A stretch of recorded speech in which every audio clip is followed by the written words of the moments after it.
because it's easier to do this than to realize, oh, I have 3 pointing back at me, and even if I do that,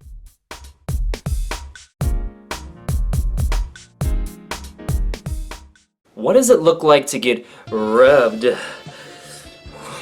the wrong way with regards to Amway? Well, I'm going to cover that in today's Reddit post story here, where they say my experience with Amway. Alright, so it's important to get perspective from different people so we can learn about best practices and mistakes to avoid, and also empathize with them and see what happened. Alright, so this person says, I was encouraged on a different thread to post about my experience with Amway, so here it goes. Well, I was, encouraged or inspired about your post to share it on YouTube, so there we go. Alright, a little bit of backstory about me. For context, I grew up lower middle class, which in my case meant we lived in a nice house with no food in it most of the time. Money has always been a struggle, and I, at the time, had gone into a lot of debt trying to work my way up to a life that felt comfortable. Okay, understandable. They said, unfortunately, I didn't have any guidance on money and learned most things I know now the hard way, so I didn't realize what a trap debt was until it was too late. I wanted a reset and was desperate and feeling like I would never be able to come back from all of the mistakes I had made. Enter Paul. All names changed, of course, and that's put in parentheses, who approached me at the grocery store. Okay. I was wearing a shirt from the first college I attended, and Paul walked up and started chatting me up. He asked about where I worked and said something about how I seemed well put together and someone who would be a good fit for his side hustle. Alright? I mean, I've met a number of people in network marketing at grocery stores and other places too, so I can relate. He also told me how I needed to meet his wife because I would love her. Remember, at this point I'm desperate, so I was open to it. Okay, so there was a need. There you go. We met up at a Target Starbucks not long after that, and I noticed that while I was waiting on them, he and his wife were talking to a younger couple. After they left, we got to chatting. There was something about two families that founded a business 100 years ago, and now that business had partnerships with major retailers. At this point, I started to sniff out. It was an MLM. Parentheses, I had a general idea of what a MLM was because of social media, but at that point didn't even know that's what they were called. Alright, and asked about the company actually frowned upon it. Oh wait. He said that the company actually frowned upon it, and that you instead focus on yourself and your sphere of influence buying household products you would normally buy, but through a different channel that you could profit from. Okay, that's another way to say it. So yeah, I mean, MLM or network marketing may have a negative connotation with some people, but at the same time, it is just a word of mouth or referral-based business model, which is arguably the most effective business model there is because people trust a person that they know over a commercial they see on TV or a newspaper ad or magazine or whatever it is, social media ad. So the power of referrals and word of mouth is very powerful. Alright, so then they go on to say, cool, still seemed reasonable. They wanted me to FaceTime with their boss, upline, parentheses, for approval. And I was told that if they wanted to move forward with me, they would let me know. Okay, so there's a little bit of pre-qualifying in there, alright. We parted ways, and then I was invited to my first big meeting. The best way I can describe these meetings is a pep rally on steroids. Alright, there was so much hugging, so much dapping it up, that these people seem to love each other so much and be so happy. There you go. There was so much positivity in the room, it's almost intoxicating.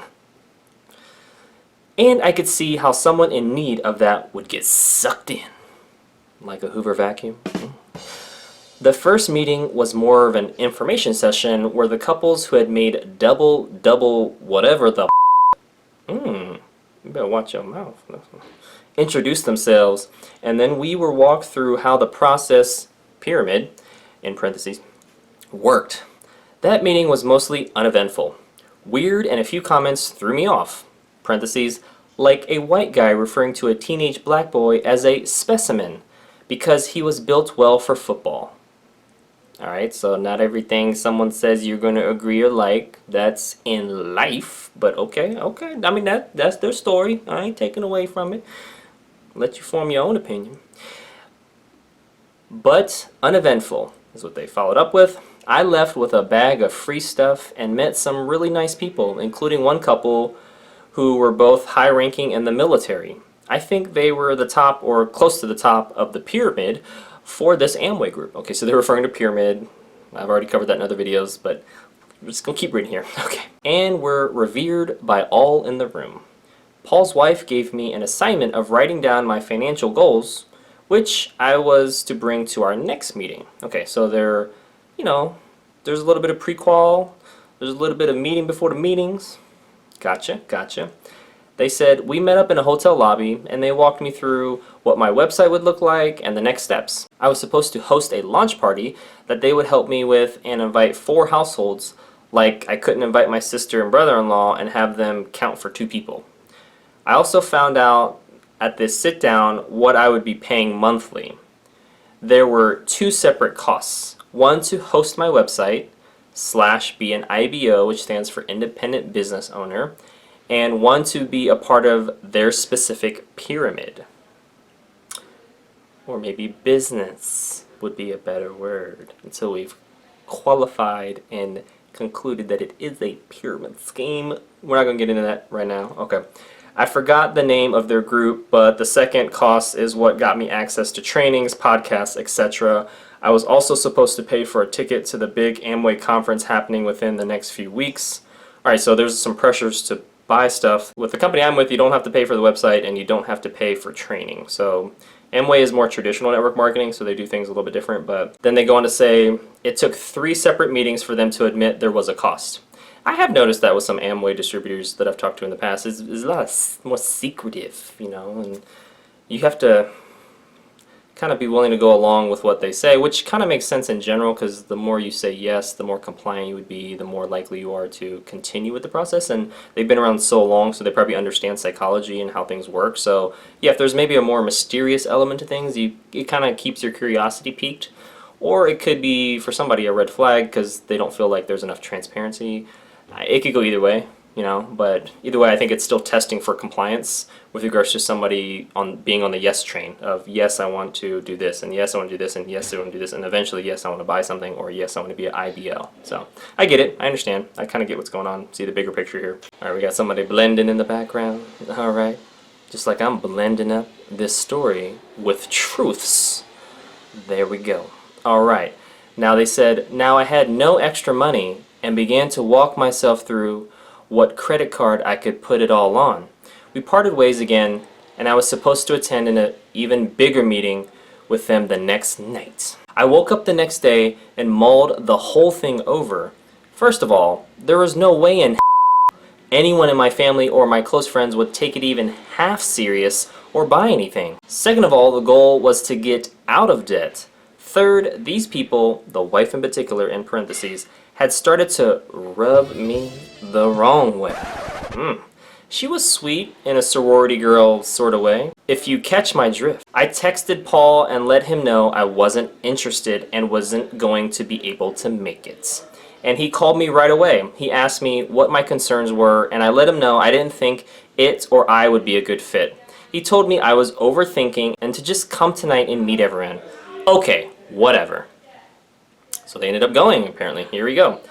This last meeting was the last time I saw Paul or his wife. They sat me next to a guy who had been coming to meetings for a few months and still hadn't signed up. Interesting. He and I are both minorities. Hey, so am I. Aww. And the same race, which is... The rest of the room was predominantly white, or Anglo-Saxon. There we go. Shout out to all of the nationalities and races out there. I love you all. You know what I'm saying? Alright. They said, I read other places that Amway needs to approve of your spouse and said spouse needs to be 100% on board. Otherwise, you're encouraged to trim the fat. Paul's wife actually said that about his previous girlfriend, and they even had their upline in their bridal party, which is common thing from what I can tell. Interesting. Looking back, I realized sitting me with that guy was absolutely an attempt to hook us up. Whoa. Oh, okay, so I think this is a female with a guy, maybe. Then this person says, gross. Anyway, this meeting was 4 hours long. Good night. And most of it was the double people hyping up people who had barely made anything, and I was over it. So much clapping and cheering, and the same double guys dapped each other like they hadn't seen each other in years, like 10 times. They also talked a lot about the big conference. I've attended quite a few through my full-time job and haven't paid for much, but it seemed like everything to do with the conference had an associated cost. As with most things, they have a cost. They're not always free. All right. Then they said, I saw crystal clear what it was. Forced positivity, presenting an image to keep people inspired, showing something they wanted, and making them think it's within reach because it's literally within right in front of them, and a money grab from all angles. Rah rah, I can do. Forced, repetitive, rah rah, makes me want to die. Dang. They might need some help. So the attempt at brainwashing me actually had the opposite effect. I wanted to leave the last meeting, but didn't because I didn't want to be rude. However, I ignored all attempts at contact from Paul and his incredibly fake wife thereafter. Ghosted him. After a wonderful and totally unexpected bonus from my boss, oh snap, getting paid. Some sacrifices, parentheses, getting nails and hair done, eating out, etc., and me busting my hump. Working 2 jobs for almost a year, I am writing this post from my bedroom in the house that I purchased all on my own at the age of 25. Alright, I'll take humble brag for $500. With no help from Amway or a side business. And then a little smiley face emoji thingy. TLDR. Amway preys on desperate people and mentally and emotionally waterboards them. There is life after financial struggles. You just have to stay the course. Alright, that was a longer story than usual, but I think there's a lot of learnings in there. The main things I'm going to respond with is network marketing as a business is just one way to diversify your income, not the only or predominant way for the vast majority of people, and you can still do it as a part-time business while you have your full-time business or other part-time businesses or companies you work for as an employee or whatever it is, or self-employed. And the fact that they had a negative experience and a lot of other things, and they decided to vent and rant on the anti-MLM thread is interesting. It gives content for my YouTube channel, but also helps me process and learn what other people are going through so that I know more of what they're thinking, and I can kind of turn into, somebody who just can empathize better and sympathize and be like, all right, I can see where they're coming from quicker because I've heard so many different stories on, yeah, this is more one-sided, more negative, but I think there's still lessons to be learned and things we can take away from this with regards to getting the proper sales training and communication training, conflict resolution training, and trying to be more positive, even though, we don't want to be overly optimistic, but we don't want to be overly cynical, skeptical. We want to look at the facts objectively from both sides, which is missing in a lot, if not almost all, anti-MLM threads and comments that I get. And we want to look at both sides objectively by looking at the pros and cons in balanced and fair ways with fact-based information, and taking off our hat of disbelief and putting on one of reason and problem solving and critical thinking, not giving critical feedback per se, but constructive feedback instead. And I think that's the key to personal growth and trying to, again, see the bigger picture, gain more perspective, gain more understanding, speak and seek the truth. I think those are the keys to being not only a reasonable person, but one that values personal growth and development and introspection and self-reflection, which is severely lacking in today's society, especially online, because it's easier to do this than to realize, oh, I have 3 pointing back at me, and even if I do that, I got the arm connected to me, and there's personal responsibility that needs to be taken, and we don't want to feel bad feelings if we do have to own a maturity gap, skill gap, or insecurity. I get it, but that's part of personal growth, and growth involves being uncomfortable for a time or a season so that we can expound upon being our better version of ourselves over time. So, there's a lot of elements of personal growth and development that I try to encourage on my YouTube channel, and I practice myself, right?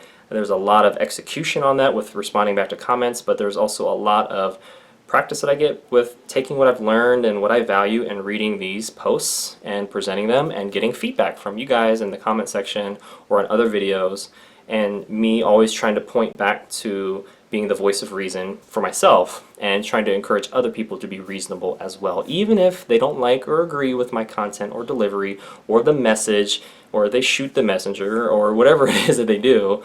I have to be able to handle that and do so in a very mature way that holds people accountable, and just like I hold myself accountable. And people don't like to be held accountable in general, which shows that they're unreasonable. But I have fun with it at some point, So and try to realize that that's the part of the process. Even if other people don't want to grow, I will. Bottom line. And these stories are helpful to gain perspective. Well, that concludes today's video. Thank you so much for watching. Make sure to click the like button if you did. Share this video with somebody that would benefit from it. And most importantly, check out the links in the description below so you can continue to get your learn on. Check out this Reddit post, the comment section, and check out some of the other resources I have available to help you grow in whatever area that you would like to going forward. And I'll see you in the next video.